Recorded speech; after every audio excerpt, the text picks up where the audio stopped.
Что нас манит больше? Красиво оформленное содержание или содержательная форма, необходимая когда-то, кому-то, для чего-то, странная форма? Таинственная форма из загадочного прошлого, искусственно покрытая мхом. Содержание прошлого стерто, как ненужный спам, а мусорная корзина опорожнена. Но форма продолжает жить дальше, храня свои загадки и на что-то как бы тихо намекая, а иногда, громко говоря, почти крича. Кстати, бывают не только говорящие камни, но и живые треугольники. До нас дошли лишь формы допотопных. Вот только по форме, по обертке мы и пытаемся угадать вкус конфеты, которую давно кто-то съел. Мы тужимся хоть отдаленно понять то, о чем нам кричат молчаливые камни, странные дырки, арки и живые лица каменных скульптур, ушедшей цивилизации. Теперь только мне стало понятно выражение «молча кричать». Но о чем они пытаются докричаться до нас сквозь века? Замок маленького городка Бад Бергцаберн. Парадный вход. На старых открытках замок с заложенными через одно окнами в башнях. Это фасад здания, главный вход на всех видах города, на всех почтовых открытках. Других фотографий фасада замка в интернете вы не найдете. И странное окошко в цоколе замка в Бергцаберне. Или не совсем окошко. И не в цоколе, и не в замке.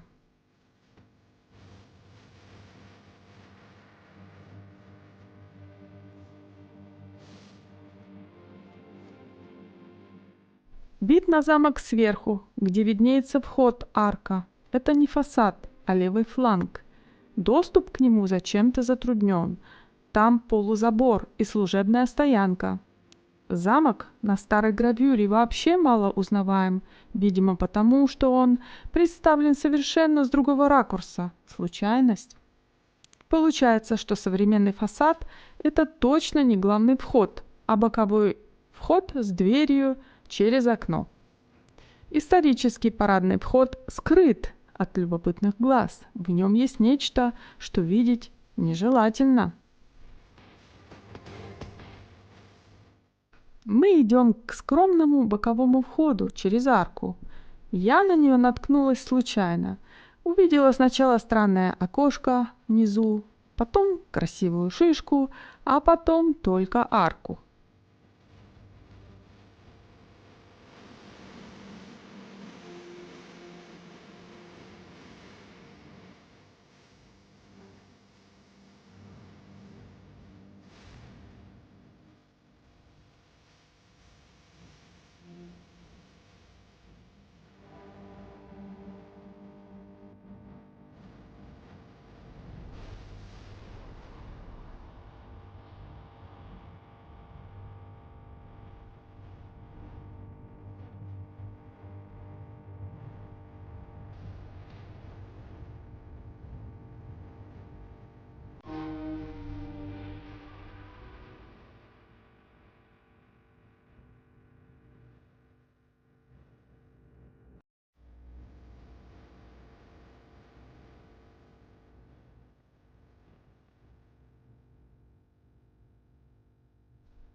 И тут что-то произошло с камерой. Судите сами, изображение вдруг стало размытым. Но я сделала фотографии, а потом и новое видео арки. Арка со сбитой главной надписью, со сбитыми изображениями на самом верху и с двумя устрашающими великанами. Примечательны их лица монголоидной расы или даже африканской. Что-то в них есть от первобытных людей. Лица, конечно, сбиты. Кстати, это не первое азиатское лицо в камне из допотопного века в этих местах. Вот лицо из французского Хагенау Агно. А есть старое изображение на камне прямо в глухом лесу, рядом.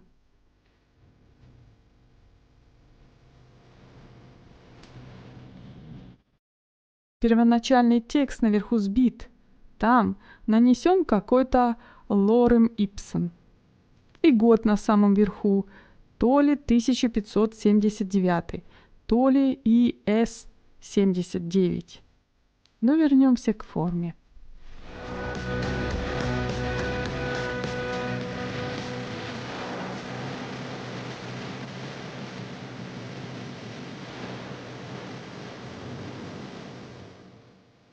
Есть закон диалектики, подобия. Например, мы, люди, строим свои дома и отделываем их снаружи. Мы отделываем их снаружи и внутри гладко, как кожа. Мы любим ровные, гладкие поверхности, отшлифованные. Нам нравится то, что подобно нам и нашей коже. И наше строение напоминает нас. У них есть окна, как глаза, облицовка от слова «лицо» и гладко выкрашенные стены. А есть и другие строения. Их поверхность тоже что-то напоминает. Тоже кожу. Вернее, чешую дракона.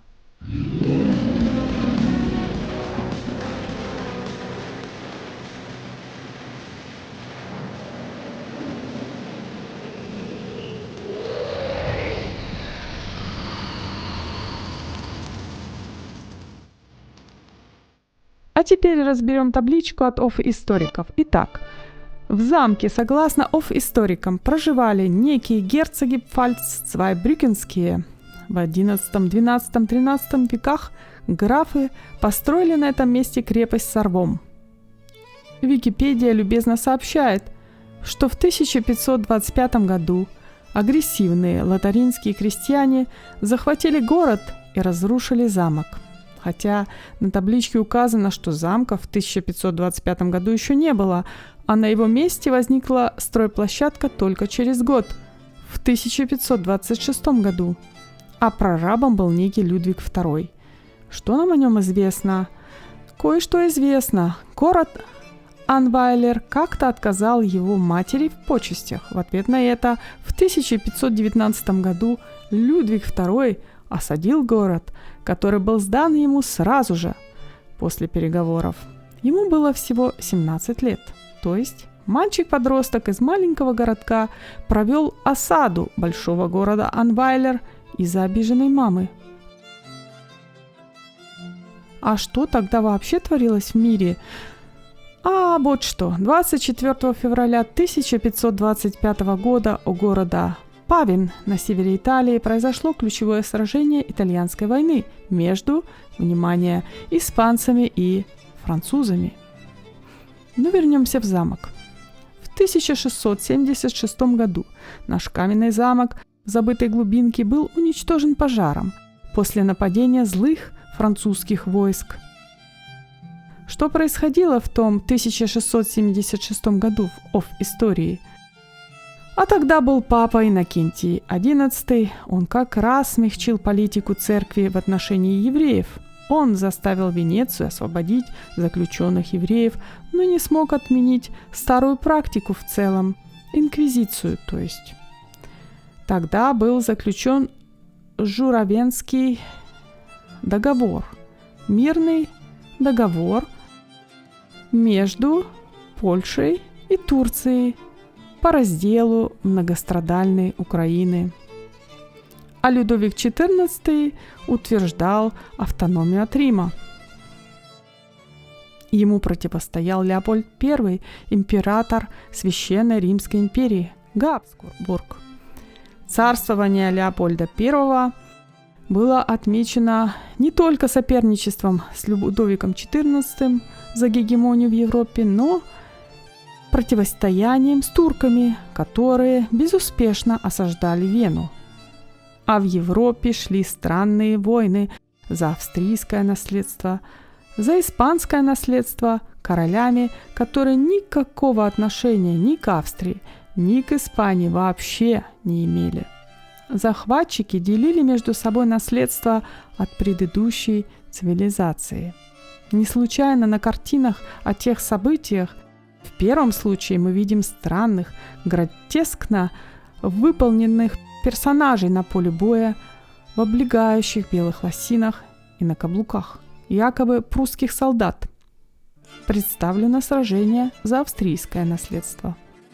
В случае с отображением сражения за испанское наследство на картине происходит вообще что-то непонятное. У них какие-то деревянные столбики в руках и топорики. И у всех усы и одно лицо. Усатые клоуны. В 1794 году французы снова захватили наш каменный замок, но решили на этот раз его не сжигать, а продать с аукциона. Ну, довольно бессодержательных историй. Вернемся к формам. Формы в цоколе замка. А эта странная форма что-то напоминает.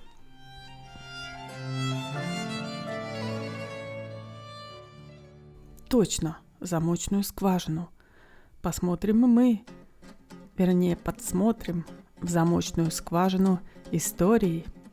На мой запрос по форме «замочная скважина» Википедия выдала 3 фильма с таким названием, с подозрительными датами выпуска, «Туманность в созвездии Киль» и специальную военную операцию под этим названием. И не просто абы где, а на самом краю Земли, на Южном полюсе, в Антарктике, СВО по захвату Фолклендских островов, Сэндвича и Южной Георгии.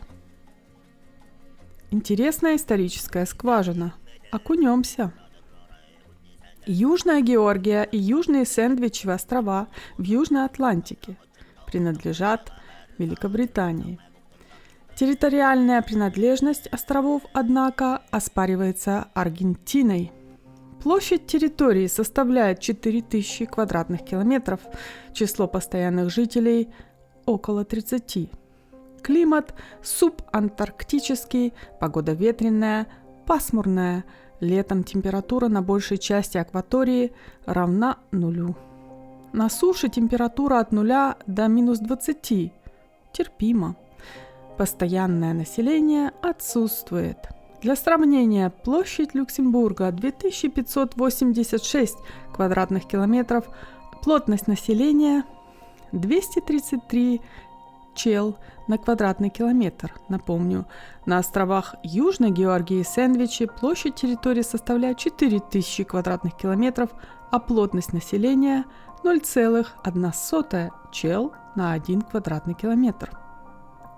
Территория островов включает в себя также скалы Шаг, Клерк и отдельно стоящую скалу Блэк Рок. Скалы Шаг ничем внешне не примечательны, но их координаты совпадают с островами Авроры, где, по легенде, были утеряны сокровища. Но самым интересным названием является не Шаг, а название скалы Блэк Рок. Это же название носит одна из самых могущественных организаций глобальных игроков на нашей планете. Остров Южная Георгия был открыт в 1675 году. Через 10 лет этот остров был переоткрыт британским мореплавателем Джеймсом Куком, который назвал остров в честь английского короля Георга III. Вот он. Во время этой же экспедиции 1775 года Кук обнаружил еще одни острова и назвал их «Земля Сэндвича» в честь Джона Монтегю, графа Сэндвича. А вот и его портрет. Странно то, что на портретах разных людей один и тот же человек, в честь которого названы оба острова. Или же это в обоих случаях Георг III, или же и тот, и другой Джон Монтегю, граф Сэндвич, или Георг III и был Сэндвичем, или это вообще кто-то нам неизвестный. Джон Монтегю, граф Сэндвич, английский дипломат, член клуба Адского пламени и клуба любителей античного искусства, общества дилетантов. Фолклендские острова состоят из 2 крупных и около 776 мелких островов и скал. Общая площадь составляет 12 тысяч квадратных километров. Только один остров из всех Фолклендских островов обитаем. На нем проживает аж 3000 человек, без малого. Единственным наземным млекопитающим архипелага была лисица. Она истреблена в середине XIX века. В пресных водах обитает аж 6 видов рыб, а пышная растительность архипелага представлена лугами и пустошами.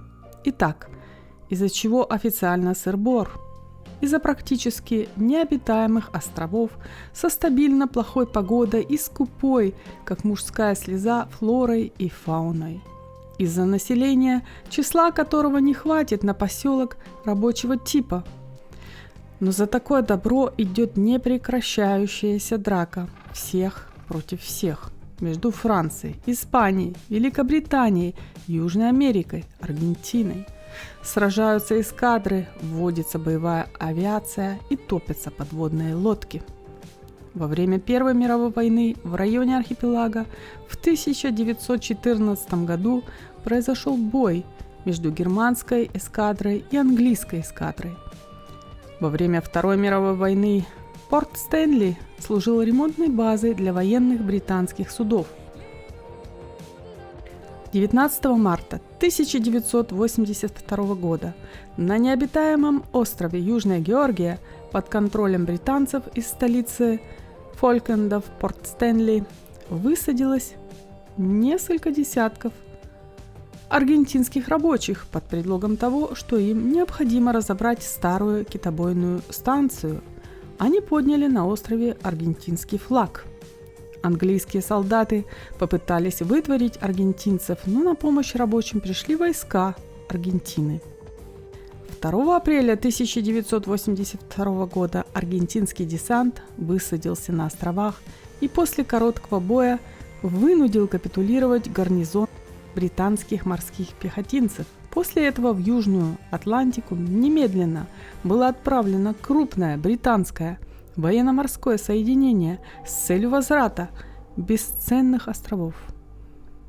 7 апреля 1982 года министр обороны Великобритании объявил об установлении блокады Фолклендских островов и установлении вокруг островов 200-мильной зоны, при нахождении в пределах которой корабли ВМС и торгового флота Аргентины будут потоплены. В ответ правительство Аргентины ввело запрет на осуществление платежей английским банкам. После введения британцами блокады островов подводными лодками возникли трудности со снабжением аргентинского гарнизона. Важную роль при проведении СВО сыграла американская военная база, предоставленная в пользование британской авиации. У англичан были задействованы 28 истребителей-бомбардировщиков, 13 штурмовиков. С обеих сторон применялись боевые вертолеты. 25 апреля британские силы высадились на острове Южная Георгия. Аргентинский гарнизон капитулировал, не оказав сопротивления. Во время операции ракеты АС-12 с британского вертолета была повреждена аргентинская подводная лодка «Санта-Фе», которую пришлось впоследствии затопить. Вот такая история про необитаемый остров, история с подглядыванием в чужую замочную скважину сильных мира сего и их локаций. Смысла сражаться за кусок морской скалы в вечной мерзлоте нет никакого, по нашей логике. А по логике сильных мира сего, за эти вечно холодные скалы идут почти постоянные, в историческом смысле, боевые действия, в которые вовлечены военные флоты, подводные лодки и авиация нескольких стран. А вы говорите круиз вокруг Антарктиды. Вот еще фотография Фолклендских островов. Ничего не напоминает?